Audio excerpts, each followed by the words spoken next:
Hello and welcome to the channel, where we slow down the headlines and look at what's really happening beneath the surface.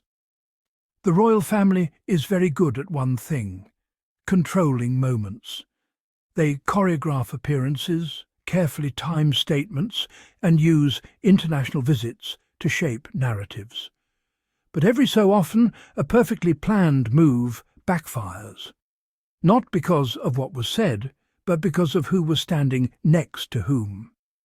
Today's story is about one of those moments: Prince William's visit to Saudi Arabia.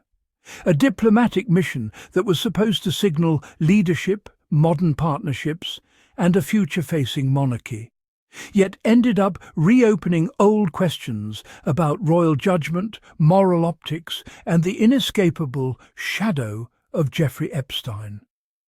This wasn't a casual overseas visit. Prince William's Saudi trip was clearly designed to position him as a global statesman in waiting, a future king engaging with powerful international players. The goal was simple: show William as calm, capable, and comfortable on the world stage. Build his image as a modern royal who can operate in complex geopolitical spaces. But image building only works when context cooperates. The itinerary told a story. William was guided through youth initiatives and sports programs for girls, a soft power showcase meant to highlight Saudi Arabia's ongoing reforms. The message was hopeful: progress, opportunity, modern values. These moments are not accidental. They're designed to produce photographs and headlines that feel uplifting. But when you stage positivity without addressing the broader human rights conversation surrounding the host nation, the contrast becomes uncomfortable. The audience doesn't just see what's in the frame, they also think about what's outside of it. Then came the meeting with Crown Prince Mohammed bin Salman. A handshake, a smile, a formal photocall. Diplomatically routine, politically charged. Mohammed bin Salman remains deeply controversial due to the killing of journalist Jamal Khashoggi.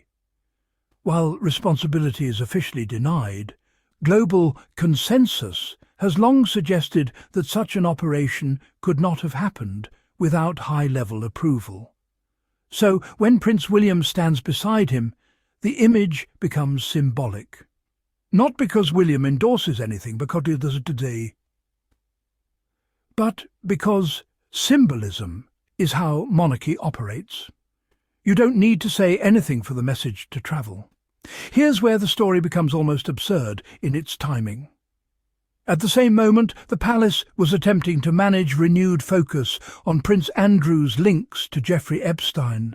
Prince William found himself photographed alongside a figure whose name also appears within Epstein's network of contacts and claimed associations. This doesn't imply criminal activity, but it does highlight how small elite circles overlap in ways that the public finds deeply unsettling.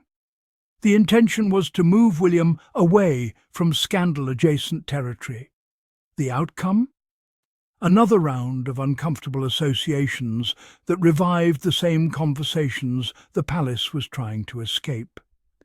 Perhaps the clearest signal that this strategy failed came when William was publicly challenged during a walkabout about whether the royal family had done enough regarding Prince Andrew's Epstein ties.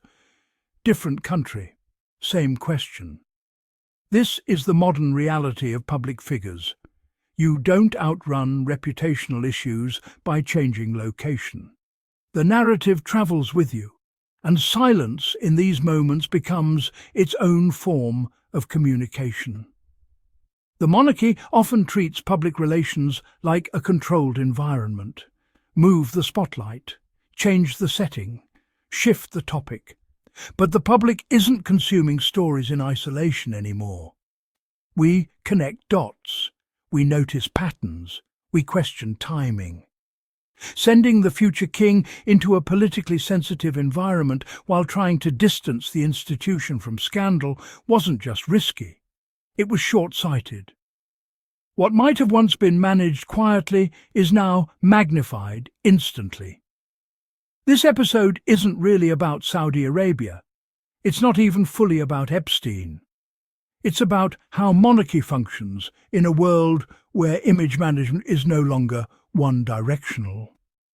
The public no longer passively receives royal narratives.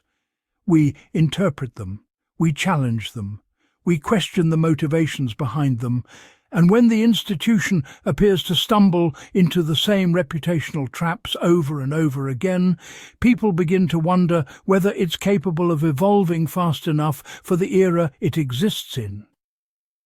Prince William's trip was meant to project confidence and continuity. Instead, it highlighted how fragile royal image management has become. Because today, it's not enough to look diplomatic. You have to understand the full weight of the people you stand beside. If you found this breakdown insightful, follow the channel for more deep dives into royal optics, power, and the stories behind the headlines. The crown doesn't just represent tradition anymore. It represents how well an institution understands the world it's trying to survive in.